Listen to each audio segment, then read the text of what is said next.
साहब, सरवर साहब, नहीं, रस खान के विषय में कवि ने ये कविता कही थी जिसको मैंने दोहराया और नहीं, मैंने तो सिर्फ संदर्भ दिया। मैं रस खान के विषय में तो सिर्फ संदर्भ दे रहा हूं, जवाब दे दीजिए इसका।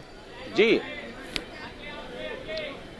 और मैं आपको ये बता दूं ऑन रिकॉर्ड, गुलाम सरवर का पूरा डिटेल जब निकालेंगे तो राम मंदिर के इस पूरे आंदोलन में मैं इस पक्ष में लगातार खड़ा रहा कि वार्ता से मुसलमानों को ये समस्या का समाधान करना चाहिए। लेकिन एक बड़ी बात कह रहा हूं, मोहन भागवत जी के बयान के बाद रिएक्शन में जो बयान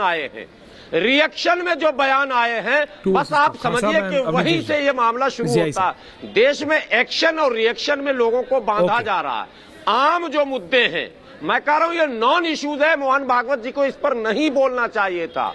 मोहन भागवत जी को तो राष्ट्रपिता तक बोल दिया इमाम साहब ने, अब तो राष्ट्रपिता की भूमिका निभानी चाहिए। आप इनडायरेक्टली हम नहीं कह रहे हैं। तो हाजिर खान साहब, आप अगर कह दें तो कोई क्या करेगा? ईश्वर जी, बात यह है कि मोहन भागवत जी इस देश के नागरिक हैं और हर नागरिक की जिम्मेदारी बनती है कि हमारा राष्ट्र कैसे तरक्की करेगा। मोहन भागवत की हिमायत की बात नहीं है, अच्छी बात कोई भी कहे। अपने सपनों का बिजनेस शुरू करने के लिए आपको कोई भी बैंक बिजनेस लोन नहीं दे रहा? बिजनेस लोन लेने का सीक्रेट जानना चाहते हो तो फ्रीडम ऐप को अभी डाउनलोड कीजिए।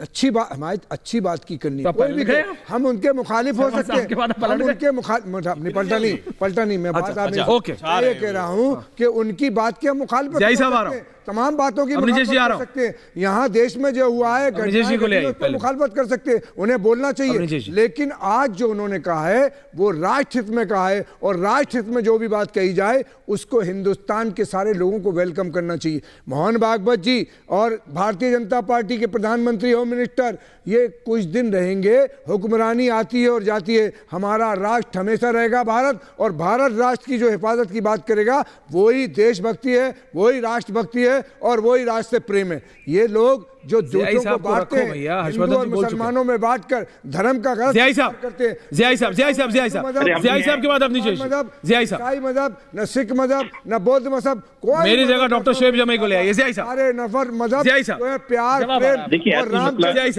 जीवनी में ऐश्वर्या जी असल मसला ये है की आजादी अगर संविधान ने दे रखी है तो हम ये कौन होते हैं कहने वाले कि इन्हें बोलना चाहिए या नहीं बोलना चाहिए। वक्त के तकाजे को देखते हुए इस बात को हमें महसूस करना चाहिए कि हम किस पोजीशन पर हैं। जो लोग कहते हैं हमें एमपी नहीं बनाया, एमएलए नहीं बनाया, पार्टी को में कोई मिनिस्टर नहीं बनाया, तो हम जब एक मिनिस्टर बनने के लिए दूसरे के मोहताज हो जाते हैं तो हमारी काबिलियत बादशाह बनने की कहाँ रह जाती है।